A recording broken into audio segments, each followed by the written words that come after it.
Readers Entertainment Radio presents Booklights with your host, author Lisa Kessler. Booklights, where we're shining a light on good books. Hello, everyone. Thanks so much for tuning in to Booklights today. Oh my gosh, you are in for such a summer treat because we have #1 New York Times bestselling author Christine Feehan with us today. She is an audience favorite here with Booklights. And if you haven't read her books yet, you're in for such a treat because you can binge read so many books. So if you've never read her before, I'll read her little bio here so you can get to know her and then you'll get to meet her. So Christine Feehan is a #1 New York Times bestselling author with 83 guys, 83 published works in 7 different series: the Dark series, Ghostwalker series, Leopard series, Drake Sisters series, Sea Haven series, Shadow series, and Torpedo Inc., which we're going to talk about today. All 7 of her series have hit the #1 spot on the New York Times bestseller list. Judgment Road, the first book in her newest Torpedo Inc. series that we're talking about today, debuted at #1 on the New York Times bestseller list. And I went ahead and put a link to her website right there on the Blog Talk site. So if you're listening live or listening later, you can click that and check out. She has an amazing store that has all kinds of fun book goodies in it, including tarot decks, which we're going to talk about today. Everyone knows I love tarot. And also you can join, I think she has like a reader community, which we'll ask her about later, and all kinds of things for you to get involved over at her website. So be sure to click that and check it out. So without any further delay, you there, Christine? I am here. I'm Yay! excited to be here. Oh, me too. I have so much fun every time we chat. Pretty sure I could do it all day, but we'll try and keep it contained. We'll try to be good this time, and I won't serve up all the bad secrets that I have that I get in trouble for, like blabbing. Why do they even tell us secrets, right? Right? Well, you have a new book out, Betrayal Road, and it's in that Torpedo Inc. series. You want to tell everybody about it? Why should they go grab it this week? Well, my Torpedo Inc. series is definitely not for everybody, and I always like to put that out there. This came about because when I was young, I took in a lot of children who had, they were abused in a lot of different ways. And I realized the difference between when a girl was abused, everybody wanted to get her help and counseling, and her family would usually rally around her. But it was not that way with boys. Oftentimes the boy was rejected, or it was like, oh, you probably enjoyed it or whatever. And it was really difficult for these boys because they had no counseling, they had nowhere to go. And I always have done women's issues, but in the back of my mind, I thought I'm going to someday write about this with boys. And so I did a lot of research, and my books are set around a motorcycle club, because what's tougher than those guys in a motorcycle club? Right? They're all from Russia, and they were trained as assassins, and they had some horrific things done. And what I do is I look at cases, and then I talk to counselors, how would this manifest itself when they were adults? And I didn't realize what I was getting myself into, honestly, because a lot had to do with sexual practices that end up happening to these poor children who grow into adults. Right. So just having said that, I want everyone to realize these books can trigger people. They're not your usual fare. So right. Be careful when you pick one up. Yes. But the premise was that they've come to the United States, and the president of their club, czar, who was the one who helped them survive through these horrific things that happened to them, he's trying to integrate them back into society, which they have no knowledge of. And they make so many mistakes, especially when it comes to relationships. But I'm several books in now, and they've been around a lot of older people. It's really hard to have crazy things going on when your grandmothers are around, the grandmother types are there. So they're learning. And in this particular book, the theme was about betrayal. And there's so many different types of betrayal that go on in everyday life with all of us. Mm-hmm. And of course, if you're betrayed by your parent, right, like that is horrendous. A sibling, a best friend, all those things, a spouse, those things impact you for the rest of your life in various ways. And people will think, well, this person, so somebody came and murdered their sibling, and it was their best friend who did it. That's horrific. It's not what you suffered as your best friend betraying you isn't even comparable, but it actually is. Like, betrayal is betrayal, and the impact on your mind and your physical body is it doesn't go away. Right. Who can you trust? Right, exactly.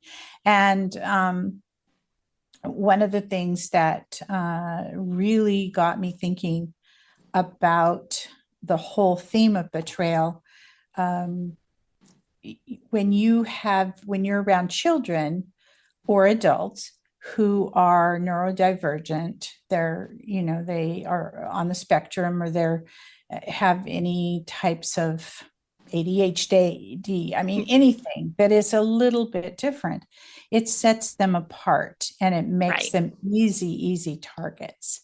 Mm-hmm. And recently we had, I come from a huge family. And so we have a lot of different things going on. And one of the girls is on the spectrum. She's very, very, very intelligent and high functioning, and she's able to mask very well. She's mm-hmm. a mimic. So she looks around her and she mimics the behavior of everybody so that she can fit in. But she doesn't smile. She doesn't mm-hmm. look at you in the eye. She won't go over and hug you. So she does set herself apart to some extent, even to adults. And she was targeted by girls that she thought were her friend. And they did these pretty horrific, said horrible things. And anyway, it was really bad. And unfortunately, their mothers helped them. Because horrible adults. But here's the thing. I have noticed in my, I'm not young anymore. And I noticed after taking in a lot of these children and being around kids who have traumatic events happen to them, that oftentimes there's that mob mentality against them. It's easy to target somebody like that because oftentimes they don't even realize it's happening to them. Right. And so that theme was huge in my mind when I decided to write a book that centered around betrayal. And in this instance, the hero, who has been betrayed over and over and over to the point that he does not trust anybody, is about to have to betray the woman that he falls in love with, which is a horrible position for him to be in. And worse for her because she's very innocent and she's falling in love with him. Right. So dealing with all of the intricacies of trying to figure out how he would have to, because he's undercover. Right. And his mission is extremely important. It has to do with human trafficking. And so he's trying to weigh his own personal happiness and her personal happiness against these victims and trying to save these victims. Right. So he has to be a bad guy. Yes, exactly. And he's already experienced betrayal. He knows what that feels like and does not want that for her. Right. And yeah. So it was a real delicate balance of figuring out how I could make it all work, because these traumas they impact you and they last your lifetime. They don't just go away. You're always going to have those issues coming back up. Right, because they just get triggered by things. Mm-hmm. Sure. Yeah. And I think on some level, most people have experienced some type of betrayal. I mean, it could have been a kindergarten friend that, right. that said, you took the glue and you did not take the glue. Right.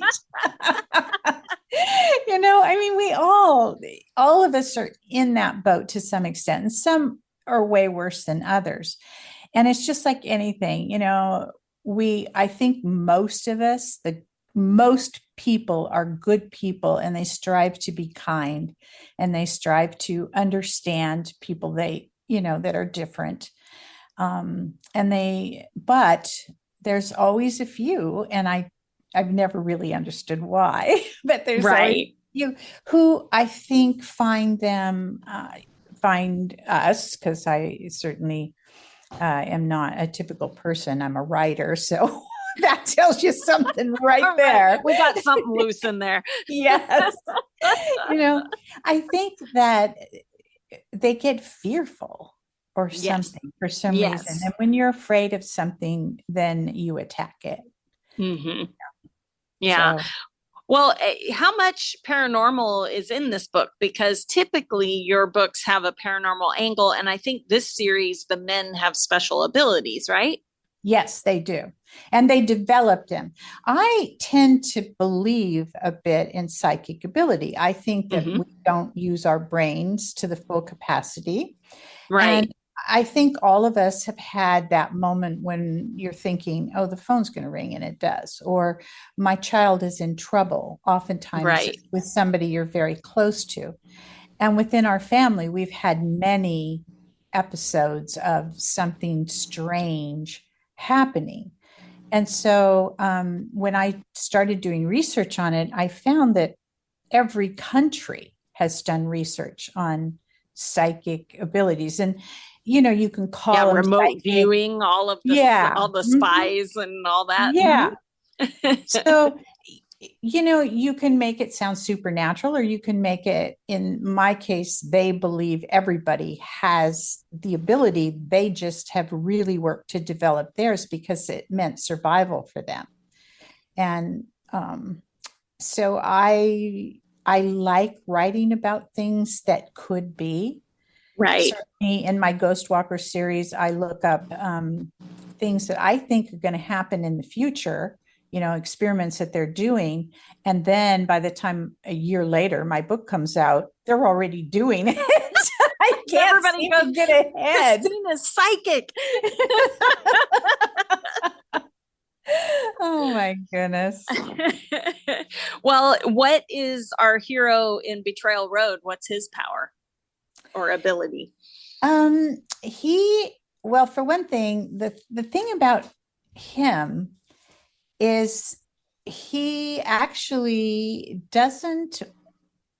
he's a master manipulator. Like, he can get you with his voice, he can compel you to do things. So that can be a really good thing to have and a really bad thing to have. Right. He has a band. He's in their band, and he plays a lot of instruments, the piano. He's not a singer, but I have him sing to her. One of the gifts that he gives her, he writes a song for her. And the cool part about that is my son, Caden, who's a tremendous he loves to write songs and he's very good at it. He wrote the song, and then Chris Tong, who actually can sing opera, he's pretty amazing. Anyway, he set it to music. And so that's part of on my website, you can go listen to. You can hear the song. You can hear the song. Yeah. It's different, and it's I love that. yeah. I try to provide interesting things. I love research and I love doing things different. And then passing those things on to my readers, hoping they will really enjoy it as well.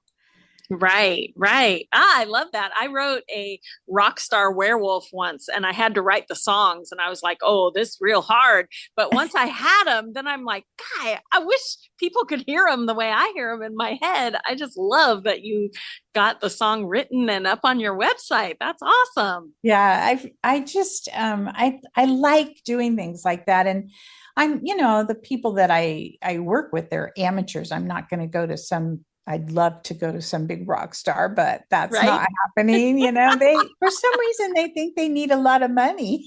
What? Have you noticed that? They like to eat too. What? Yes. Yes.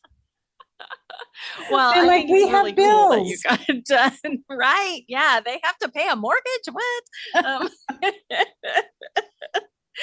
Well, I love that. So he has like a compelling voice. And if people jump in, I think I wrote down this is book number 9. Can they jump in on this book, or should they go back and read the Yes, first I one? try to make each book stand alone.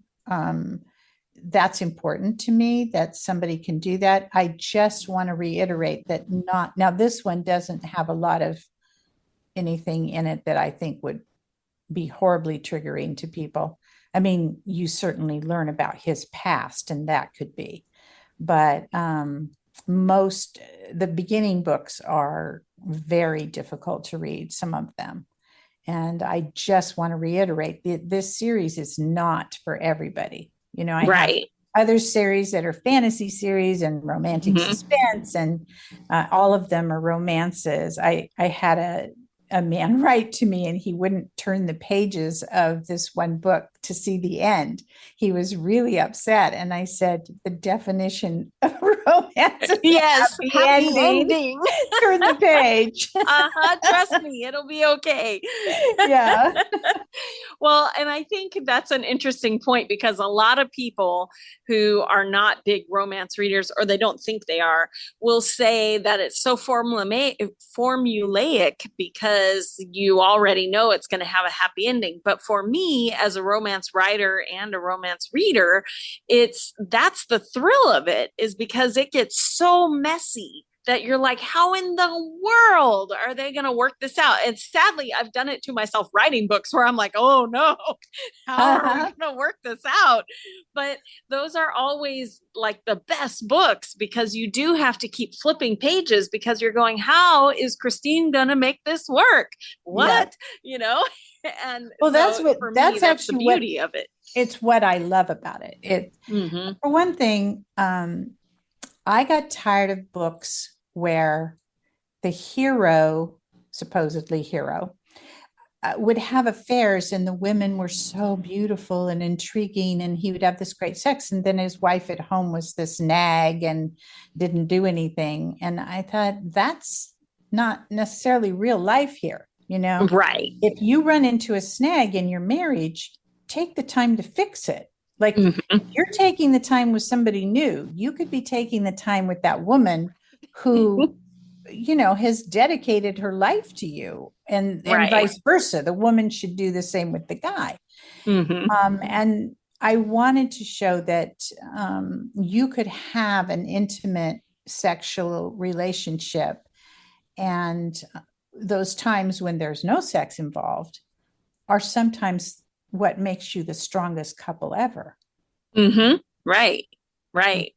Well, I did want to talk about that.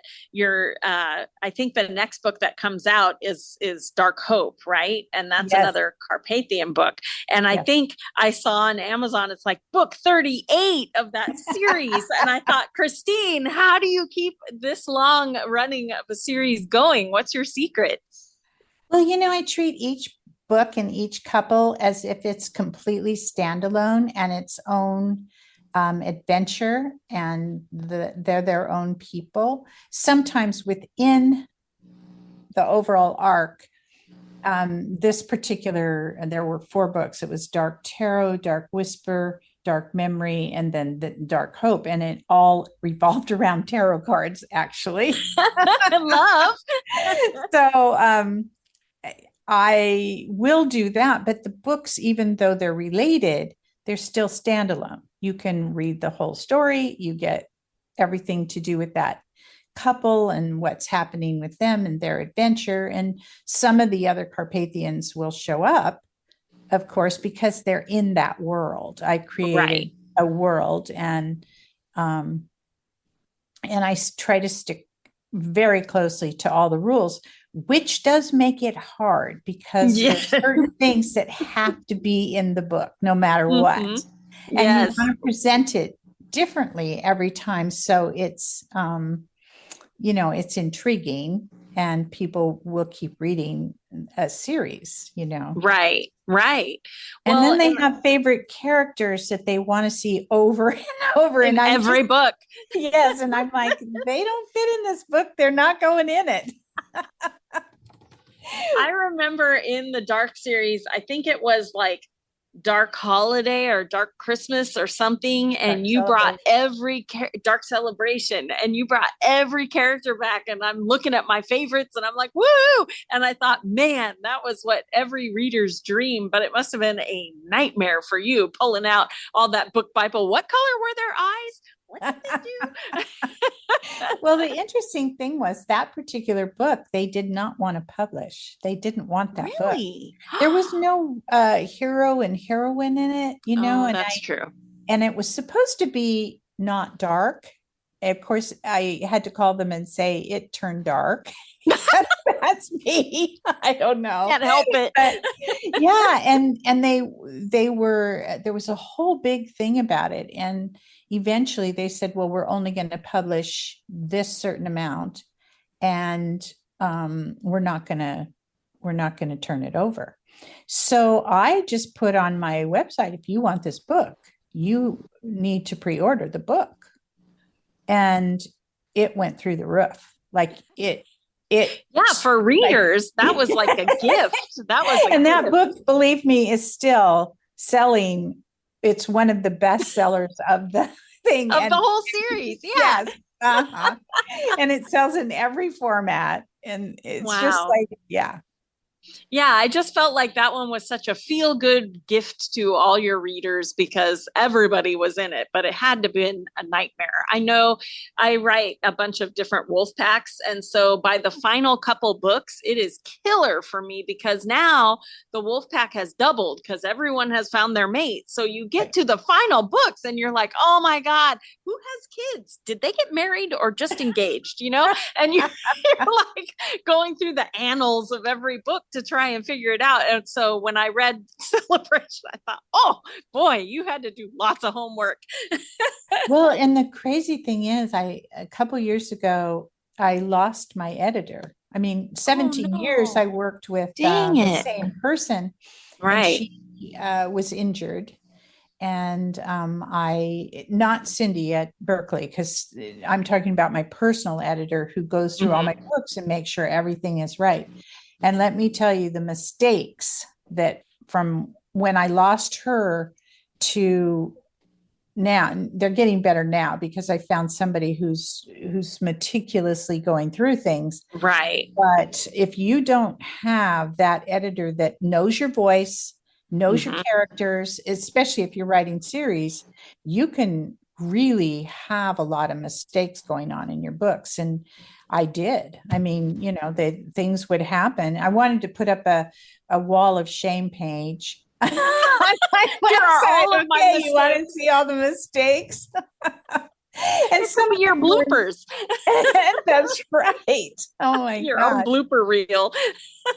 Yeah. One time it wasn't Berkeley.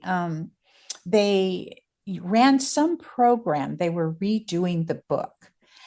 And somehow it changed my character Gregory's name from Gregory to Oregon. Now, how that happened, I don't know. No. The entire book. So we meticulously went through it and changed it, but we missed one. I got hundreds of letters. When are you going to write Oregon's book? I'm like, wait, what? Who is Oregon? Yes. I mean, it happens. Oh my gosh. Yeah, I had a book because I was naming all of the werewolves born in twins with the same first letter, which in hindsight, horrible idea, Lisa, but I had already set it up, so I was stuck with it. And in one book, the editor, the proofreader, the copy editor, me, we all missed that we had the wrong J name. And it just one time, and oh boy, yeah, you get emails and everybody's like, I think it's the wrong brother. I'm like, yes, it's the wrong brother. Yeah. Okay. Yes, I did do that. I hear you. Yes. I hear you, all of you. But we're human. Yes. And actually in some ways when I make a mistake like that and I catch it later, I try to learn from all of that. And and I'm like, okay, I won't make this mistake again, but I certainly find another one to do. Yes, I'll find a new one. It's fine. Change the sex of the child. Give them triplets instead of twins, Oh, well, You have a new character named Oregon. Yes. Oh my gosh. Well, I wanted to also let people know that even though Christine has all these long running series, I myself, I looked it up to figure out which book did I come in on the Dark series, because I know it wasn't at the beginning, because I remember the joy of going, oh my gosh, I can go back and read all of so it was Dark Fire was my first one. And I think that was Darius. Anyway, yes, he was etched into my soul, but I was so excited when I realized, oh, there's all these other books. So people who are listening now, if you decide to jump in at Dark Hope number 38, if you love it, you can go all the way back to Dark Prince and get started. So there's plenty of material to read, because back in the day, in the 90s, when I was in love with Anne Rice's Vampire Chronicles, you would burn through that book and you had to wait a year and a half for another book to come out. Mm-hmm. And so it's so much fun to discover an author and then go, oh, yay, there's a whole bunch of books to read, right? I do that. I troll for books all the time. I'm a voracious reader. And I like to find an author who has a huge backlist. Yes, because then it's like friends. And I can just go and start reading and reading and reading. And it's so great. And all your books are in audio. So do you sometimes listen to books, or do you like to read with words? I never listen to my audio. Oh, you're not audiobook. No. Okay. No, all right. I can't do it. I can't read my own book aloud. If we're at a conference and the book has to be read, I have a friend, Sheila English, who's amazing. Sheila is fantastic. And I ask her to do it for me because I can't do it. I seem like I'm really outgoing. I'm not at all. I have a really hard time when I'm in public situations.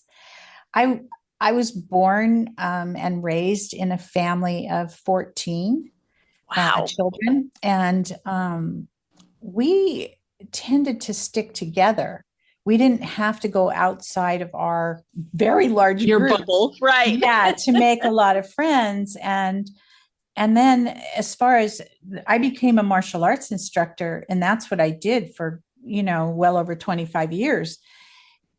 I never thought I would ever be in a position. I mean, I wrote every day of my life, but I never intended to publish, and I never thought I would be published. So I was really surprised when that all happened. And then they said, "Oh, no, you have to make appearances." And I'm like, "Wait, what?" I have to go out there in that scary world. I mean, I'm so lucky because my readers are the best. They're so kind to me all the time. I'm very, very thankful that I have these readers who are supportive. They're kind. They write me very encouraging letters. I don't travel anymore. And sometimes you feel very isolated and you think, is anybody even reading this? And then you get these amazing letters from people who say, really nice things. And you need to hear that. You need that encouragement. Yeah, I always try to remind readers who are listening that if you are moved by a book or something, send a little email to the author, because you never know, somebody can be in the pits of despair. They lost out on a contract, or they read a horrible review on accident or whatever, and your email can change everything. So please tell authors when you love the book. I know there's this feeling of, oh, they're probably too busy. They're not too busy. No, that's a really good thing, because especially now when it's harder to get to conferences and conventions, and social media can be quite brutal. Yes, sometimes. And, yeah, it can be. And so, when readers are kind and they acknowledge that they really enjoyed your work on any level, I mean, I've sent a quick little note to an author. I loved your book, and they don't have a clue who I am, and that's okay. I don't, in that instance, I'm a reader. But you don't put on their #1 New York Times bestseller, Christine Feehan? No, what? I do not. I usually use my maiden name. Oh, I see. So then they don't know. No. You're incognito. You're not giving them a cover quote. Well, it's more, I want them to feel it's about them. And sometimes my name can be intimidating, which I find interesting, because I've never felt I was above any other writer. Like, to me, we're all in the same playing field. If you're a writer, you love words just the way I do. And the truth is, none of us can write a book that everyone is going to love, because everybody is different. And if you don't love my book, it doesn't mean that my writing isn't good. It means my book didn't work for you. And it's the same if I read a book and, all these people are like recommending it to me, and I read it and it just doesn't hit me right. Could be the mood I'm in, but it does not make that writer a bad writer.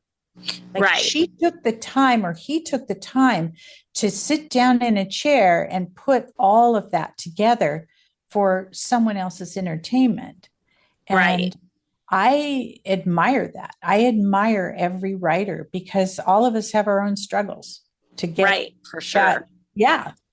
And I always found other writers were kind to me and helped me out in bad situations. And I try to do the same for any new writer starting out, or somebody who's maybe struggling a little bit. If they reach out, I do my best to help them, because that's what we're all here for, right? Right. That's what I love about the writing community on the whole, is most people want everybody to, because none of us can write fast enough to be the only person that someone reads. No. And so you're not in competition. We want everybody to be amazing. So I love that about the writing community in general. Is wonderful. It's a good place to be. I think so too. I do too. And then to all those writers out there who are hearing, oh, it's so hard to get published. It's so hard. This is an exciting time. I mean, everything from self-publishing to small publishing houses. There are so many avenues to pursue. Yes. And my take is don't give up and don't write trends.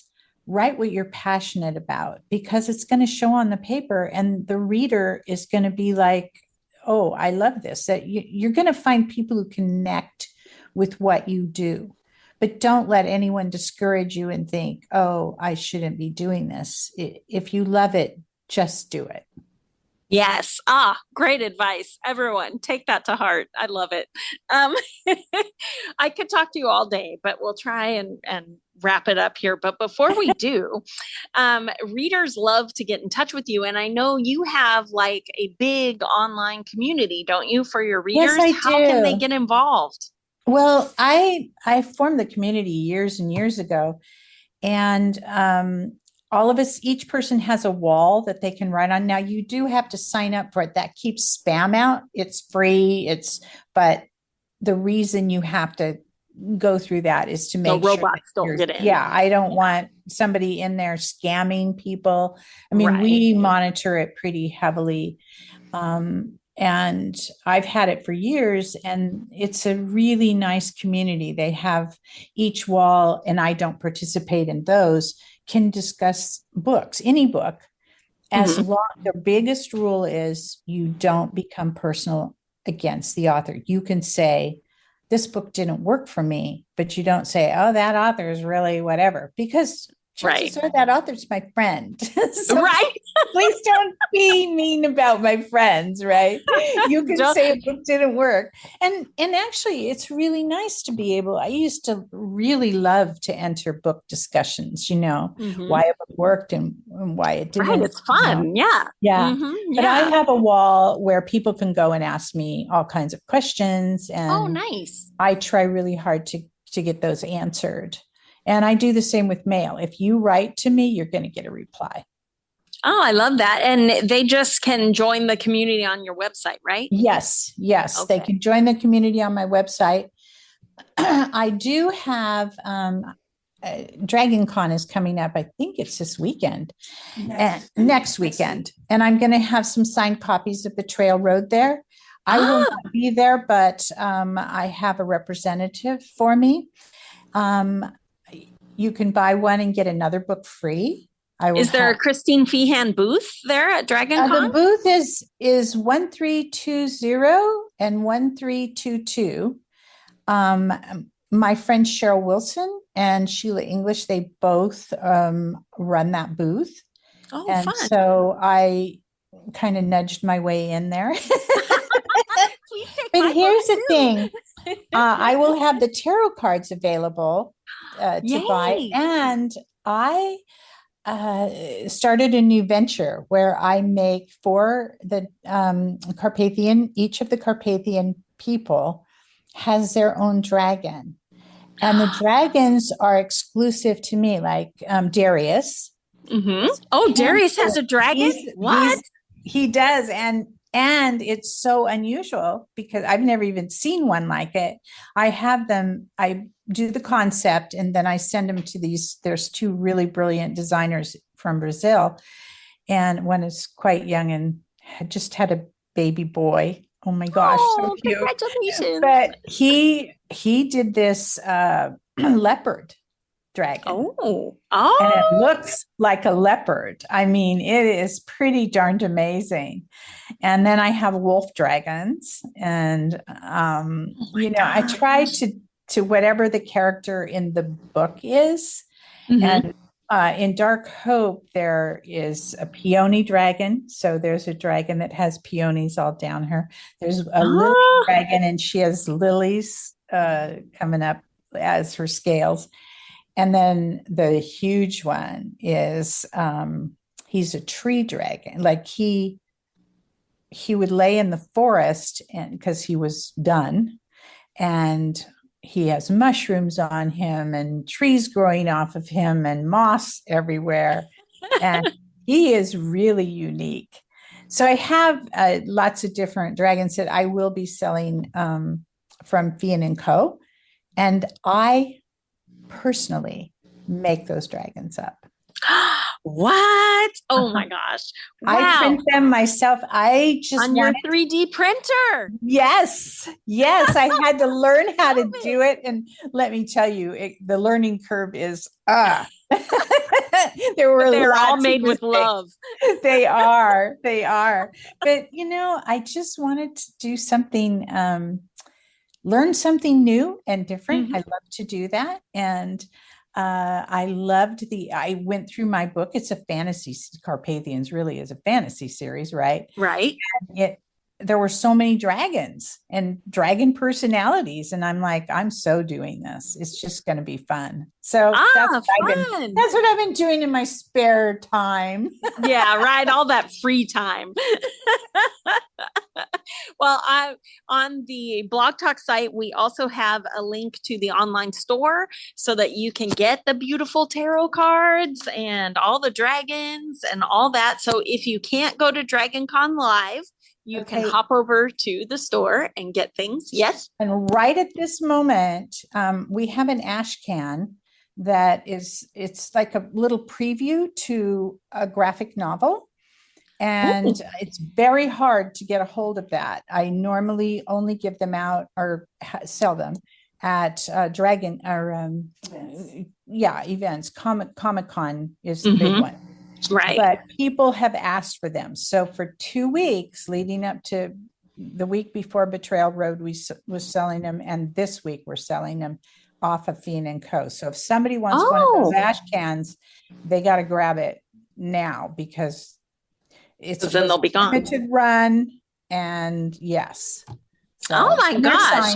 So yeah. And they're signed. Guys. Okay. You heard it here. So run over to the website, click that link and go check it out because what a special, cool signed thing that you could have. I love that. So thank you so much for being here today, Christine, and everyone go grab Betrayal Road. You don't have to have read the earlier books. You can start there and jump in and remember that it's dark and it could be triggering. So be sure that you read the blurb and figure out if this is going to be a book that's for you and mark your calendar because January 7th, Dark Hope, book 38 of the Carpathians comes out. Can't wait. So anyway, thanks for being here today, Christine. It was great chatting with you. Thanks for having me. I always love seeing you, Lisa. Thanks for joining us on Booklights. Be sure to connect with us at www.readersentertainment.com for articles, blogs, videos, and podcasts that matter to readers.